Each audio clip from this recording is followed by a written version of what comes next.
छत्तीसगढ़ में चुनाव खत्म होने के बाद अब भीतर घातियों की तलाश तेज हो गई है। कांग्रेस चुनाव के ठीक बाद प्रत्याशियों से चर्चा कर ऐसे लोगों की सूची तैयार करने में जुटी नजर आ रही है और दूसरी ओर बीजेपी भी सूची तैयार करने में जुटी है। कांग्रेस अब तक 30 से ज्यादा लोगों पर कार्रवाई भी कर चुकी है, जबकि बीजेपी में अभी तक मंथन का दौर जारी है। इन सबके बीच सियासत भी देखने को मिल रही है। देखिए खास रिपोर्ट। छत्तीसगढ़ में मतदान संपन्न हो चुका है। अब प्रदेश की जनता के साथ ही सभी प्रत्याशियों और राजनीतिक पार्टियों को 3 दिसंबर का इंतजार है। 3 दिसंबर को तय होगा कि किसकी सरकार बनेगी। उससे पहले दोनों प्रमुख राजनीतिक पार्टियों में विभीषणों की तलाश शुरू हो चुकी है।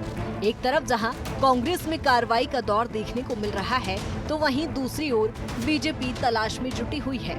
बीजेपी प्रदेश अध्यक्ष अरुण साव का कहना है कि बीजेपी के भीतर अनुशासनहीनता बिल्कुल भी बर्दाश्त नहीं की जाएगी। जानकारी के अनुसार कड़ी कार्रवाई की जाएगी। देखिए, वो विषय हमारे सामने विचाराधीन है। जैसे रिपोर्ट आएगा हमारे जिले से, उसके आधार पर कार्रवाई करेंगे। लेकिन ये स्पष्ट मैं कर देता हूं कि किसी भी तरह की अनुशासनहीनता भारतीय जनता पार्टी में चलेगी नहीं, बर्दाश्त नहीं किया जाएगा। छत्तीसगढ़ में चुनाव संपन्न होने के बाद दोनों प्रमुख पार्टी सरकार बनाने का दावा कर रही हैं। ऐसे में चुनाव में भितरघात को लेकर भी पार्टियां सख्त हो गई हैं। कांग्रेस चुनाव के दूसरे दिन बैठक लेकर पूरी जानकारी इकट्ठा करने में जुटी नजर आई, तो वहीं बीजेपी में भी प्रत्याशियों से चर्चा कर जानकारी जुटाई गई है। कांग्रेस ने अब तक 30 से ज्यादा लोगों पर कार्रवाई कर चुकी है, जबकि जल्द ही बीजेपी में भी कार्रवाई का दौर देखने को मिलेगा।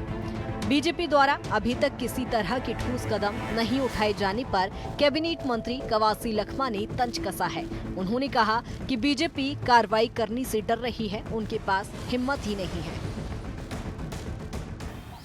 बीजेपी कार्रवाई करने में डर रही है, उनके पास हिम्मत ही नहीं है। कांग्रेस पार्टी लगातार कर रही है, कांग्रेस पार्टी पर हिम्मत है। आज पूरा देश का मुख्यमंत्री का हेलीकॉप्टर ऊपर घूम रहा था, सिर्फ हमारा नेता सिर्फ 4 जन इस कैंपेन किया है।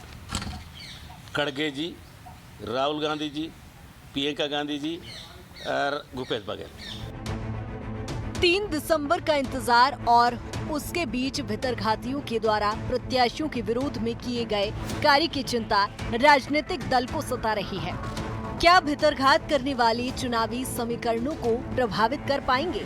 ये तो आने वाला वक्त ही बताएगा। Bureau report, BSTV।